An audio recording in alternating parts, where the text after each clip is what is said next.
Hello guys, आज हम discuss करने वाले हैं कुछ इंपॉर्टेंट क्वेश्चंस जो कि रिलेटेड है IGIDR, Madras school of economics, CUT, JNU, BHU।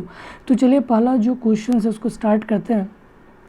पहला जो कि मैच ऑफ द फॉलोइंग्स है, इसमें आपका एक तरफ जो कि प्रॉफिट थ्योरी दिया हुआ है, दूसरी तरफ इकोनॉमिस्ट, मतलब इस थ्योरी को किसने दिया है। तो पहला है कि इनोवेशन। जाहिर सी बात है यार कि इनोवेशंस जो सुम्बेटर साहब ने दिया था, टू ए का जो 2, तो आप ऑप्शन देखिए कि 2 कौन है। So option 2 is a correct option. ठीक है, तो इनोवेशन थ्योरी ने दिया था सुम्बेटर साहब। रेंट ऑफ एबिलिटी जो था उन्होंने दिया था वार्कर साहब ने। ठीक है, फिर रिस्क एंड अनसर्टिनिटी है, फिर पोटेंशियल सरप्राइजेस थ्योरी है। ठीक है, तो 1 का जो है option number 2 is a correct answer हो जाएगा। फिर देखते हैं दूसरा question. Consider the following statement in relation to current agrarian crisis in India. ठीक है, जो कि आपको करंट सिनारियो बताना है related to agrarian crisis of India का। तो सबसे पहला जो स्टेटमेंट दिया हुआ है कि indebtedness of farmers has increase. या जाहिर सी बात है कि इंडेटनेस ऑब्वियसली बढ़ी है फार्मर्स का। ठीक है, due to pandemic as well. So first statement is absolutely correct. ठीक है, तो 1 तो यार बिल्कुल ही सही है। दूसरा क्या है कि lack of adequate marketing facilities and presence of middle man distort the agriculture prices. बिल्कुल ही सही है कि मार्केटिंग फैसिलिटीज़ अभी भी जो है एडिक्वेट है, मतलब उतनी प्रॉपर नहीं है, और मिडिल मैन का भी जो एक बहुत बड़ा इंपॉर्टेंट रोल जो है यहाँ पे आ रहा है एग्रीकल्चर प्राइसेस में भी। ठीक है, तो 1 और 2 भी क्या होगा, बिल्कुल ही सही है। बट तीसरा यहाँ पे देखो यार बता रहा है कि मनरेगा स्कीम, बिल्कुल ही गलत यार, क्योंकि मनरेगा स्कीम काफ़ी इफेक्टिवली वर्क हो रहा है और इसमें काफ़ी प्रोग्रेस जो है देखने को मिला है during the COVID time and after COVID time. ठीक है, so 1 and 2 is a correct options. चलते हैं नेक्स्ट क्वेश्चंस कि by which year the central government has plan to double the income of the farmers. ठीक है, कौन से year में जो है सेंट्रल गवर्नमेंट ने इस चीज़ को प्लान किया था कि फार्मर्स की इनकम को डबल किया जाए। तो 2022। ठीक है, 2022 को इन्होंने इस चीज़ को प्लान किया था। So option number 3 is right. चौथा क्वेश्चन देखते हैं कि as per 2013 estimates which among the following state had the least total fertility rate. Least यहाँ पे सबसे लीस्ट टोटल फर्टिलिटी रेट 2013 के एस्टिमेट के अकॉर्डिंग सबसे कम किसका था।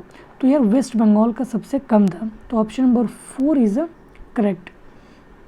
फिर बढ़ते नेक्स्ट क्वेश्चंस की तरफ।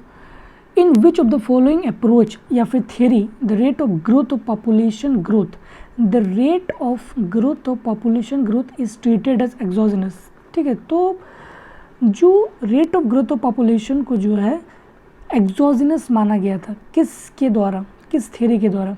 पहला classical theory of development, yes that is right, classical theory ने माना था। दूसरा low income equilibrium trap of Nelson, और इन्होंने भी इस चीज़ों को माना था।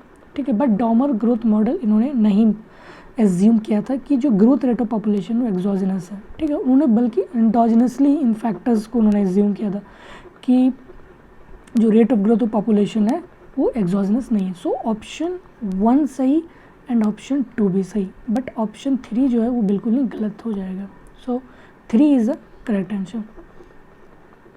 फिर नेक्स्ट क्वेश्चन देखते हैं कि gender discrimination index of UNDP is based on which of the following component. किस कंपोनेंट पे बेस्ड है according to UNDP gender discrimination index. तो रिप्रोडक्टिव हेल्थ पे भी है, एम्पावरमेंट पे भी है, और लेबर मार्केट कंडीशंस पे भी है।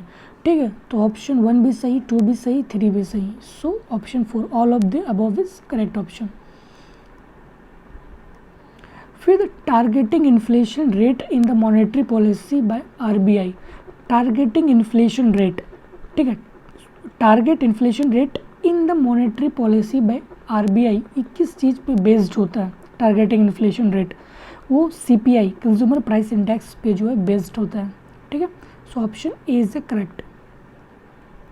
फिर नेक्स्ट क्वेश्चन देखते हैं कि list match of the following है कि एक तरफ आपका M1, M2, M3, M4 दिया हुआ और दूसरी तरफ आपको उसकी मैचिंग से मैच करना है। ठीक है, तो सबसे पहला M1, तो यार M1 जो है ना ये क्या बताता है कि लोगों के पास कितने करेंसी हेल्ड किया हुआ है, मतलब currency with public plus demand deposits with banking system plus other deposits with RBI। ठीक है ना, तो जब भी लोगों के साथ अगर पूरे लोगों का अगर हम लोग निकाला जाए कि कैश कितना होल्ड करके रखा है तो वो M1 में आता है। ट्रिक है, तो एक कर देखा जाए कि 3 के साथ मैच हो रहा है। तो यार 2 तो कैंसिल हो गया, फिर उसी तरह से 3 भी कैंसिल हो गया, तो बचा कितना 1 4, ठीक है। फिर 1 4 यहाँ पे भी 3 है, यहाँ पे भी 3 है। अब देखो बी क्या है कि M1 प्लस पोस्ट ऑफिस वाला, ठीक है, तो ए 2 का ए हो गया, so A is a correct option हो जाएगा। फिर देखते हैं क्वेश्चंस की मैच ऑफ द फॉलोइंग है कि एक तरफ आपका policy rate as of May 2016 के अकॉर्डिंग दिया हुआ है और लिस्ट 2, ठीक है, आपके कुछ परसेंटेज दिया हुआ कि रेपो रेट कितना था अकॉर्डिंग टू 2016, ठीक है।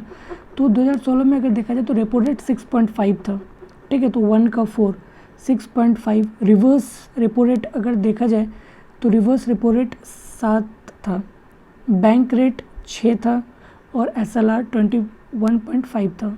सो ऑप्शन 3 इज करेक्ट, ठीक। Which among the following major increase liquidity in the economic system.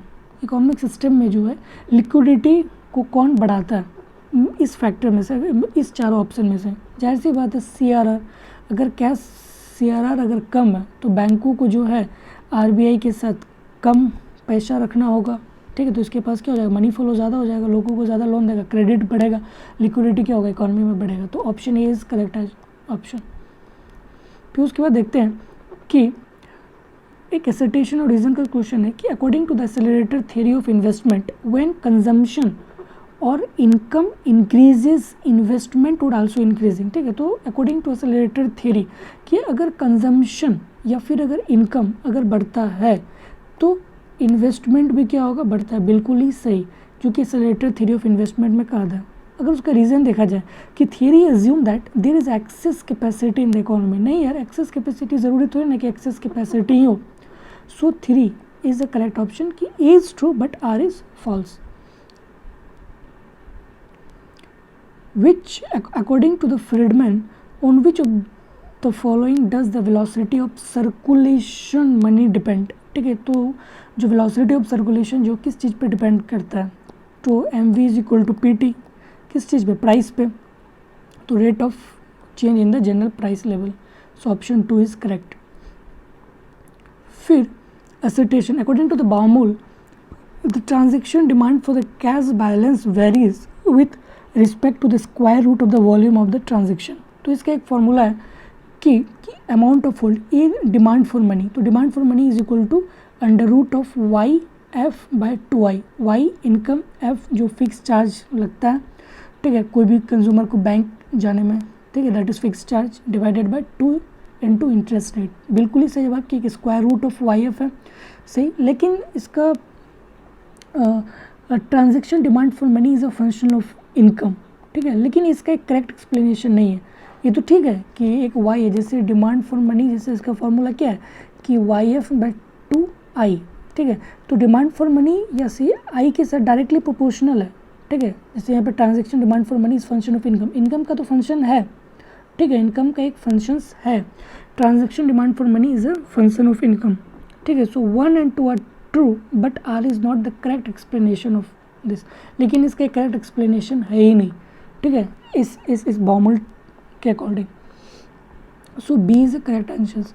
The slope of the IS curve depend upon the, IS curve का slope किस चीज़ पे depend करता है, तो इंटरेस्ट सेंसिटिविटी, ठीक है, इंटरेस्ट जैसे वाई और आई का जो होता है, ठीक है ना, आईएस कर्व जो कि नेगेटिवली स्लोप होता है, तो इनकम और इंटरेस्ट सेंसिटिविटी पे डिपेंड करता है, ठीक है। Okay, thank you.